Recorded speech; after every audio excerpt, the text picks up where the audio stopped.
As CPIs. Qual o brasileiro que nunca ouviu falar de uma? Nas últimas décadas, elas ganharam a primeira página das principais mídias do país. Sempre, claro, para realçar algum escândalo político ou social. Enfim, trocando em miúdos, CPIs são as famosas comissões parlamentares de inquérito.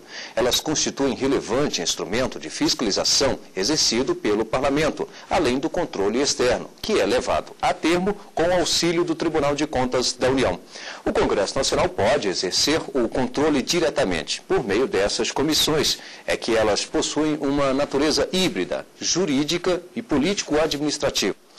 Nós vamos saber melhor o que isso significa e conhecer as competências e os poderes de investigação conferido a essas comissões, agora no Academia. São as questões abordadas na dissertação de mestrado em Direito Constitucional de Remilson Soares Candeia, do Instituto Brasilense de Direito Público, o IDP. E aqui, semanalmente, temos a colaboração de mestres e doutores brasileiros, hoje recebendo Miguel Ângelo Maciel, mestre em Direito Internacional e Econômico pela Universidade Católica de Brasília. O Bibliografia traz a indicação de obras utilizadas na tese em destaque. No quadro internacional, uma dica de doutorado no exterior.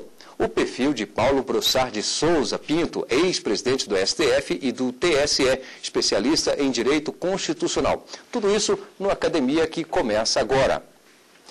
O mestre em Direito Constitucional, Remilson Soares Candeia, do Instituto Brasilense de Direito Público, apresenta a dissertação Controle Jurisdicional dos Atos Praticados por Comissão Parlamentar de Inquérito, CPI, um estudo que detalha a Comissão Parlamentar de Inquérito, seus princípios implícitos ou explícitos e, principalmente, aqueles que asseguram direitos e garantias fundamentais.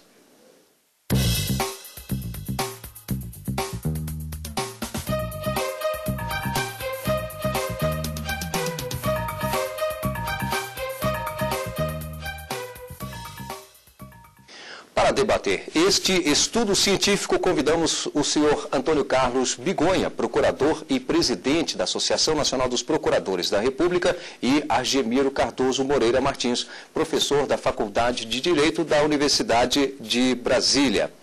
E eu gostaria aqui de agradecer a presença dos senhores, também do Remilson, a quem eu gostaria, inclusive, já de passar a palavra para fazer a apresentação do trabalho. Recentemente eu defendi a dissertação de mestrado no Instituto Brasileiro de Direito Público, acerca de controle jurisdicional dos atos praticados por Comissão Parlamentar de Inquérito. No Brasil, nós temos a tripartição de poderes, consagrada em Montesquieu, e onde ao Poder Legislativo compete, essencialmente, a elaboração de normas. Entretanto, também ele possui um relevante mistério, que é o controle. O controle externo, como já dito pelo senhor, é exercido pelo Legislativo com auxílio do Tribunal de Contas da União. E ele também pode, diretamente, exercer um controle de fatos relevantes, social ou economicamente, em temas de relevância para o país. Nesse sentido, surgem as CPIs, Comissões Parlamentares de Inquérito. A Comissão Parlamentar de Inquérito, ela se encontra no âmbito administrativo, isso em oposição ao sistema de jurisdição única, consagrado no artigo 5º, 35 da Constituição, que estabelece que nenhuma lesão ou ameaça a direito será afastada da apreciação do Poder Judiciário. Então, nós temos uma dualidade. Ou é sistema de jurisdição única, tutela jurisdicional, ou é âmbito administrativo. Então, a CPI, ela está no âmbito administrativo. Entretanto, não há de considerar que a CPI faz parte, integra o poder legislativo.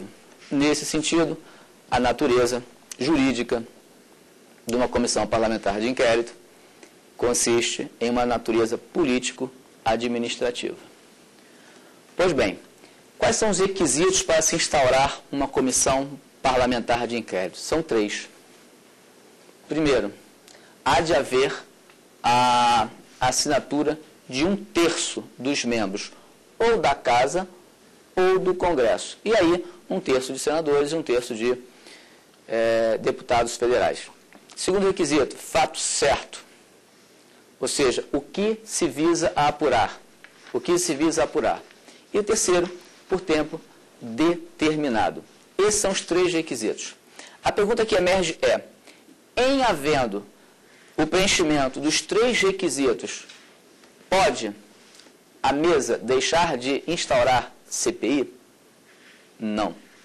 O Supremo Tribunal Federal tem o entendimento de que isso consiste num direito de minorias. Ou seja, preenchidos os requisitos para a instauração,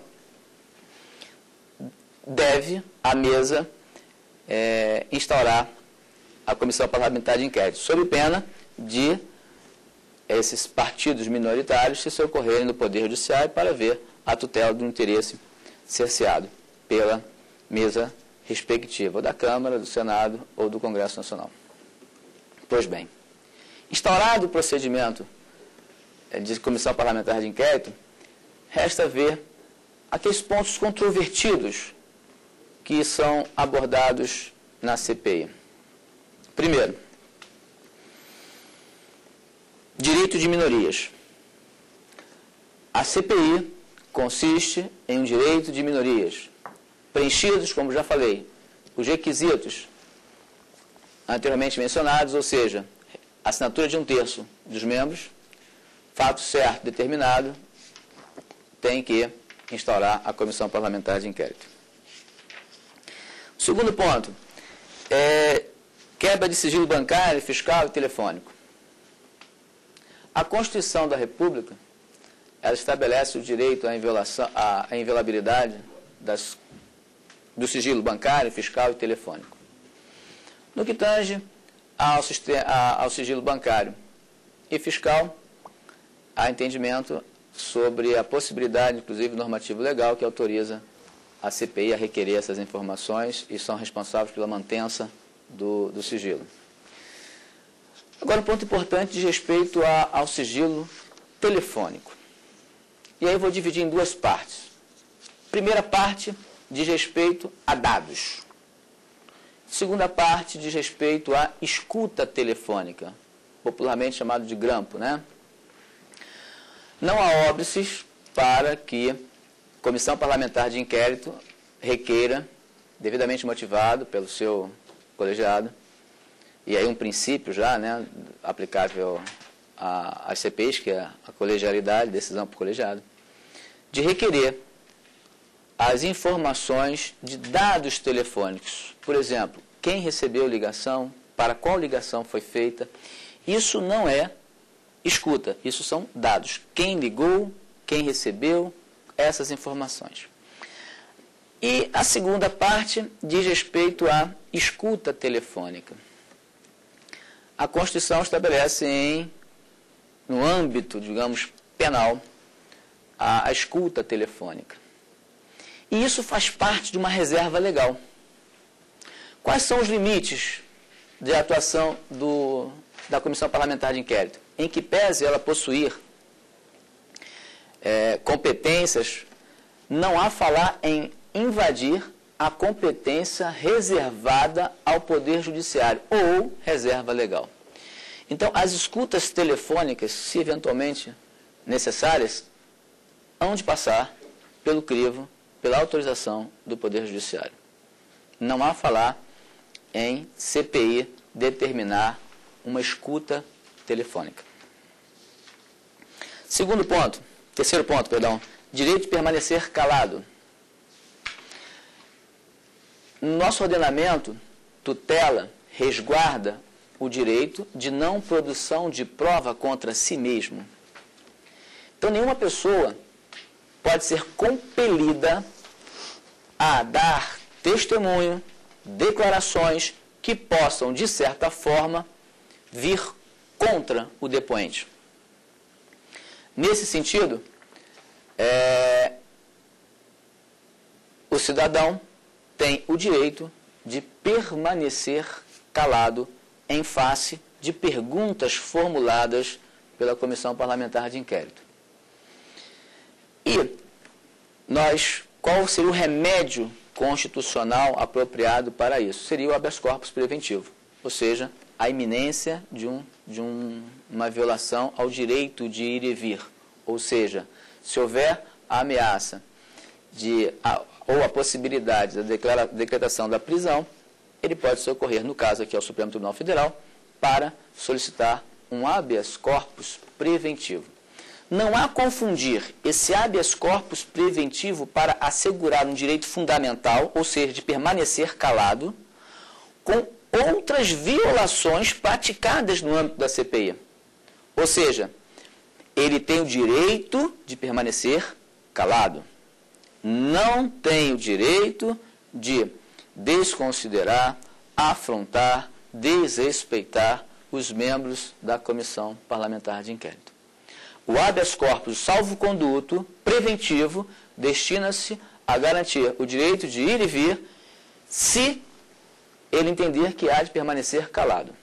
Então, esse é um tema bastante polêmico, porque diversas vezes nós observamos depoentes, né, em que eles não querem se manifestar sobre um determinado ponto e acaba surgindo um certo constrangimento na CPI. Mas há esse direito de permanecer calado, né?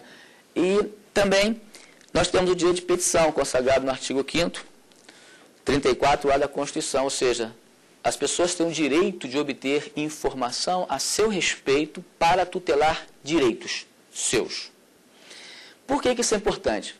Recentemente, o Supremo Tribunal Federal indeferiu um direito de petição de um parlamentar porque ele queria outras informações que não a dele. Ou seja, ele queria ter acesso às informações sigilosas tratadas na Comissão Parlamentar de Inquérito. Isso não pode, porque não era nenhuma informação a respeito do requerente. Ele queria obter outras informações. Não pode, não se destina a isso. Então, esse direito de petição é um direito sagrado do requerente para tutelar seus direitos. Bom, aí nós vamos então para os assuntos interna corporis. Os assuntos interna corporis do Poder Legislativo, onde se incluem as comissões parlamentares de inquérito, têm que ser observados com moderação.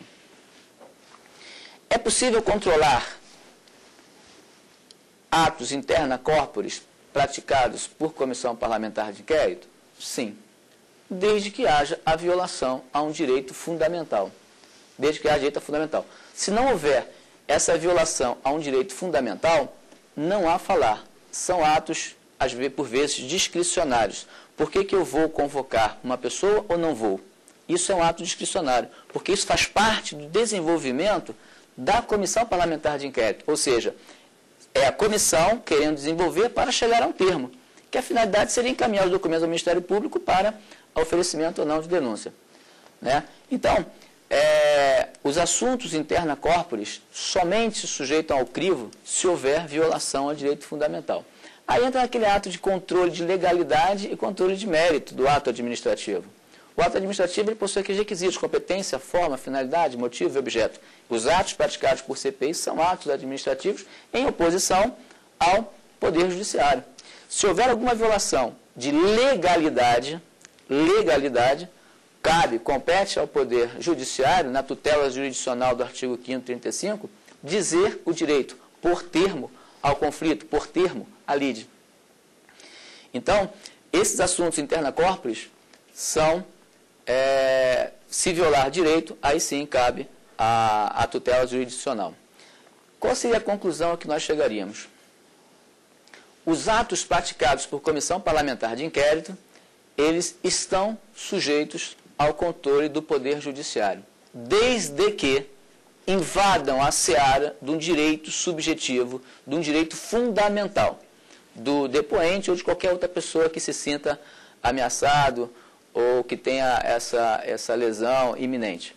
Se se tratar de um ato discricionário, se se tratar de um ato interna corporis sem que haja violação, não há falar em o Poder Judiciário, no caso o Supremo Tribunal Federal, quem compete essa revisão, é rever ou desconstituir por nulidade nenhum ato discricionário. Controle do Poder Judiciário é de legalidade.